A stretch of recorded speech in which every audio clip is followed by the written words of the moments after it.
What's up, everybody? So this is a competitive guide on how to use Chien-Pao, one of my personal new favorite Pokemon in Pokemon Scarlet and Violet. Want to give a quick thanks to Sleepy for letting us use her wonderful Chien-Pao artwork for this video. Her Twitter is linked in the description if you want to check out even more of her stuff. Now let's get straight into it. Chien-Pao is a dark ice type, a type that we've seen in the past on Weavile. Defensively, the dark type does give us a psychic immunity as well as key dark and ghost resist, but as is the case with most ice types, we have a ton of common weaknesses, including a stealth rock weakness, which is really important for singles metagames especially, and a 4x weakness to fighting. But even with the defensive shortcomings of the typing, it is more than made up for how good having dark and ice stabs are, as we've also seen in the past with Weavile. Now, let's get into the stats. Looking at the HP, we have a base HP of 80, which is, it's okay, it's solid. We have 120 attack, which is really good. That's the same attack as Weavile. 80 defense, which is, it's okay, gets the job done. 90 special attack, which isn't super relevant. There's not a lot of really good coverage on the special side for Chien-Pao, so we're just going to ignore that. 65 special defense isn't good, but it's not the end of the world because we have 135 speed. This makes us faster than the vast majority of the metagame. I think the only Pokemon that are really relevant that are faster than this are Dragapult and Iron Bundle, at least unboosted. So this is really, really fast. Now, when you look at the stats, you may say, oh, it's comparable enough bulk to Weavile with the same attack. What is it that makes this so much better? And what makes it better is the ability there, Sword of Ruin. So Sword of Ruin is a new ability that lowers the defense of all other Pokemon on the field besides Chien-Pao by 25%. It's a lingering aura, so even if you switch in another Pokemon into Chien-Pao, they're still going to take that 25% drop to the defense.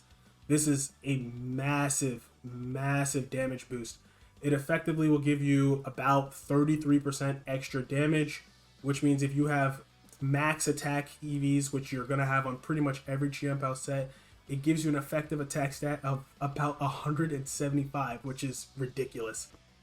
Now, if you're playing Chien-Pao in a doubles metagame like VGC, you do need to be cognizant of the fact that you're also lowering your allies' defense by 25% as well. This is something that can potentially backfire and something you definitely should be building around, especially if you're using Chien-Pao with defensive Pokemon that like to have that defense. One thing, though, that I do want to mention that Sword and Shield Weavile did have over Chien-Pao is access to stabs like Triple Axle and Knockoff. Triple Axle, if you got all 3 hits, was 120 BP, which is almost 50% stronger than Ice Crash, which is the strongest ice move that Chien-Pao has. The difference in power is actually greater than the boost that Sword of Ruin will give you. Knockoff also was like the best move in the game last generation, and Chien-Pao also doesn't get that, and it's forced to run Crunch or Throat Chop. It's probably for the best that Chien-Pao didn't get these moves, because it probably would be broken if he got these moves in combination with Sword of Ruin, but that is an important thing that Sword and Shield Weavile does have over this Pokemon that I thought, was important.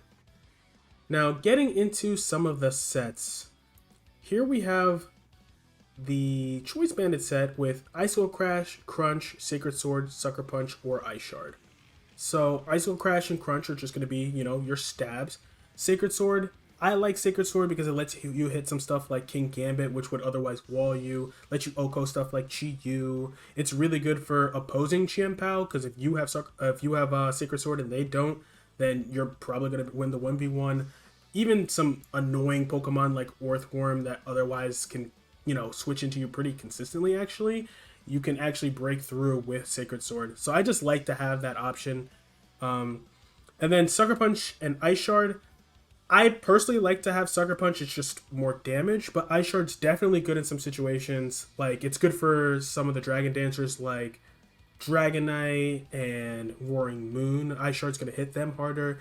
It's good for stuff like speed boosting Iron Valiant because it resists Sucker Punch 4 times. So, if you're weak to those things, like if your team is weak to those things, Ice Shard might actually be a better option than Sucker Punch, but it's personal preference. So this set we're gonna have 4 defense, 252 attack, and 252 speed. Pretty much all the spreads are gonna be 252 attack, 252 speed. You're trying to hit hard and hit fast. The nature here I have is Jolly. You can go Adamant if you want, but you're gonna get outsped by some stuff like Roaring Moon, Mascarada. Obviously, you're not even gonna get the chance to speed tie other Chien-Pao. You're just gonna be slower. So for me personally, when I'm in a speed tier like 135, I just want to outspeed as many things as possible, which is why I have Jolly. But you can run Adamant; it's your choice. And then Choice Band, like we mentioned earlier, I like the Choice Band set a lot because this is the set that's going to give you the most upfront damage, and it's the set that's going to give you the most revenge killing potential. It is like technically a little easier to pivot around because you're choice locked and you're not going to have the threat of setup. Obviously, you're also foregoing the heavy-duty boots, so you don't get as much longevity with the Choice Band, but I still really like to have the Choice Band and to just hit hard immediately. Now, another really good option is Swords Dance. So Swords Dance has a little more potential to outright win you the game. And you get to have boots on this set, which is really nice because it allows you to come in and out more freely with your Chien-Pao if hazards go up. My thing with SD though is this is where you really start to feel that move slot syndrome. You really want to have Isoloclast and Crunch; those are your main stabs. And in this metagame, especially, I feel like priority is a must. There's so many Pokemon abusing booster energy, boosting their speed. There's super fast Scarfers running around. There's a bunch of priority in the game right now. You got Palafins jet punching everybody. You got Breloom's mock punching everybody. You got Scissors bullet punching everybody. I feel like having priority is something you just really want to have. And then Sacred Sword, like we talked about earlier, there's just some Pokemon that Sacred Sword's really nice for. But on the Swords Dance set, you got to give something up. Some people might say like, oh, you can go Crunchless and just use Sucker Punch as your Dark Stab, but then you let defensive Pokemon like Rotom and Toxapex like take advantage of you with their status, and then even stuff like Slowbro gets avenues to outplay you and just Thunder Wave you, and if you can't even consistently beat a Psychic type like Slowbro, then like what are we doing?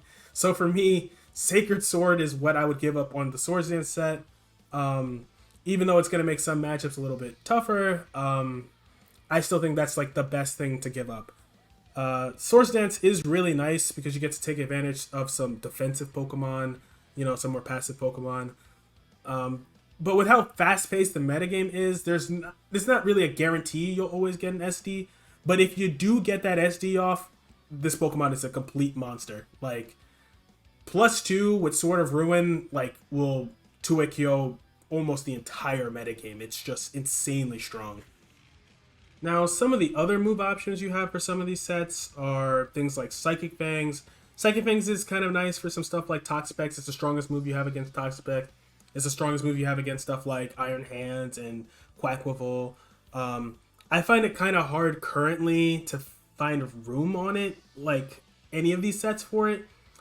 Like I said earlier, like with SD set, like there's so many moves you want, and Psychic Fangs feels like something that's hard to squeeze in, but it is definitely an option. Recover is an option for the SD sets, but this isn't a Pokemon with insane bulk. I'm not sure how often you'll actually get to utilize Recovery, but it is something you get. And you also do get some cool stuff like Taunt. Taunt's actually something I want to mess around with more because I think that could actually stop a lot of the defensive answers that are very annoying for it. So that's definitely something I want to shout out as well.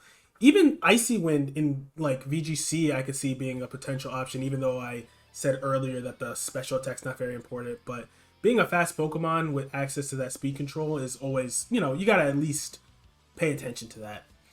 Now, as for Terra types, I'm not 100% sure Terastallization is going to be an OU long term, but if you are playing in a metagame where Terastallization is legal, I would say that Dark and Fighting are probably the best ones.